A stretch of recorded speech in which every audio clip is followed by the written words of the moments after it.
I didn't see my friend for a long time. I was really sad because I lost them. They didn't come to see me. I feel like nobody loved me.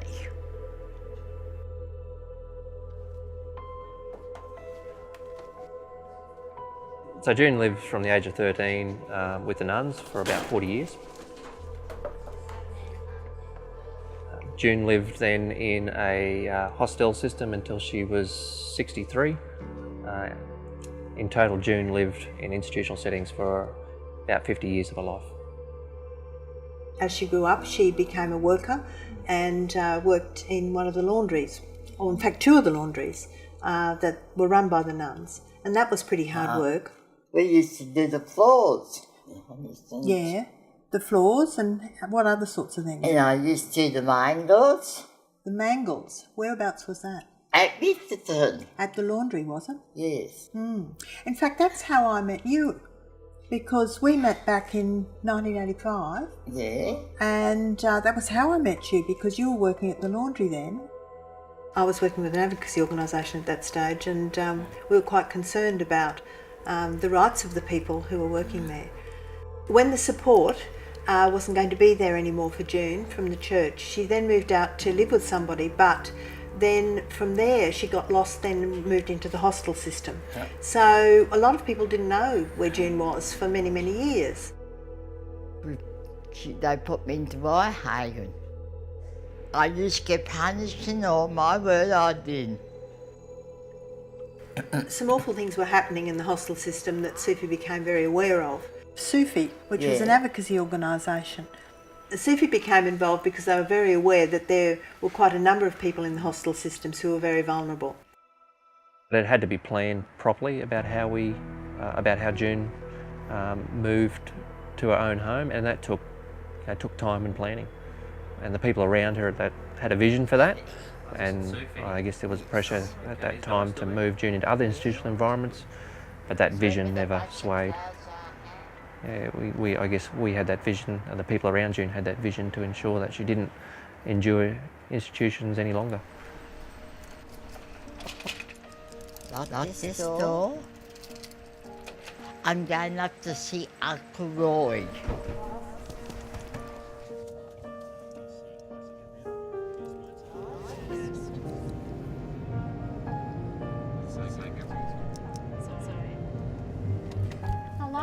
Hello, Uncle Roy. Hi, Jenny. Hello. How are you, sweetie? All right, thank you. I seen Junie in 1968 when I went to Brisbane. Now, I didn't see her again until we found out until 2014. We're sort of relieved and very happy about it. Yes, I eventually found out where Junie was. Want me to put this in the middle of the table? Right, thank you. There. That's wonderful, isn't it? Let's put your tap on. Spare room. You right? On Monday, next Monday's Anzac Day. Yes. I've got to have them on. Yes. Thanks a lot. Lee, what about you? Yeah, the same.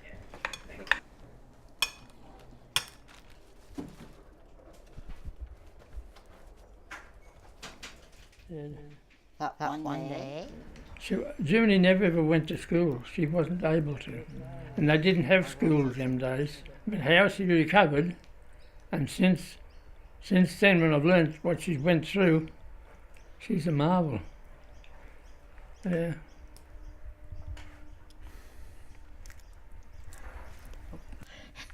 It's really sad. Goodbye, Uncle Roy. Bye-bye, Junie. And it's been so lovely to see you again. Thank you very much for letting me come. Yeah. Yes, it's lovely to see my uncle again.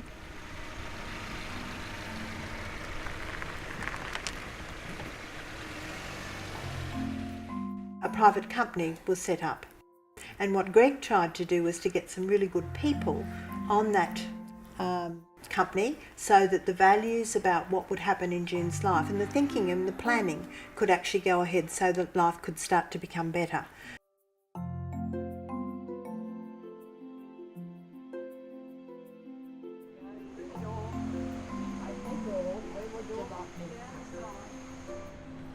Hello. How are you? I'm all right, thank you. Good. It was very hard for June because she'd lost all trust with the world. When June first moved into her home here, that was a time that wasn't easy either because there were lots of different changes to staff. The company made sure though that people were doing the right thing by June. And this was the beginning of June actually starting to feel that there were people in her life who were more interested in her and who weren't going to do the wrong thing by her. But there was a very significant thing that happened, and that was when June met Michael Kendrick. And he was talking about love and about, he didn't use that word, but he was talking about you needed to have a good service in your life, but you also needed people who were going to be there, who would stay in your life and who would look out for you.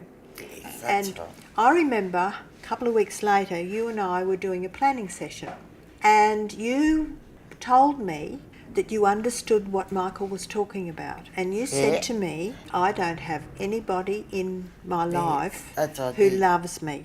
Yes, I did. Do you remember that? I didn't have any love. June had lost any connection with people who loved her. Hello, Jesse. Stella and Jessie. How are you? All right. You having a nice I met Stella at Whitehaven, Drive. and she's got no family. So I'm kind to her. Yeah. Oh, that's better. That's better? Yeah. I'm always friends with Stella. Is that the time we met Stella? Yeah, And can you remember where we met? Whitehaven? I was there first and June come after me. That's Yes, right, I June? did. Now this one. We have to I give for law for the food is for the food. Is that all? and for my friends. And good friends. And I mean. Amen. I sort of, I like to look out for her and make sure that she's okay, you know. Raise our glasses to June, and here's cheers to June. Yes, they are. Chink chink. They are. You didn't get it. They are. Good again. They are, Stella. I always get when my visitors come. I always had the house nice and clean. Yes, I'm looking forward for the concert. Do you know what it is today? It's going to be, it's rock and roll today. Roll today, the Rolling Stones. There's Rolling Stones. I love music. I listen to Elvis and everything else. Music makes me feel happy because I listen to music a lot. I do.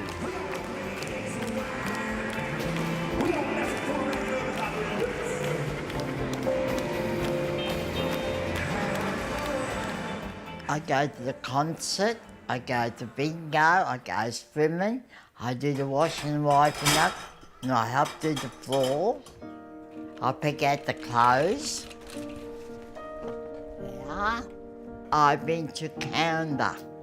Canada was my favourite place because it was. So I did not want to come back. One of the things that June's story has shown is that it's never too late, and it's never too late to think about the sorts of things that are going to make a good life and to start on working on those, even when it appears to be too hard. Everything's shut now. My life is much better than it was.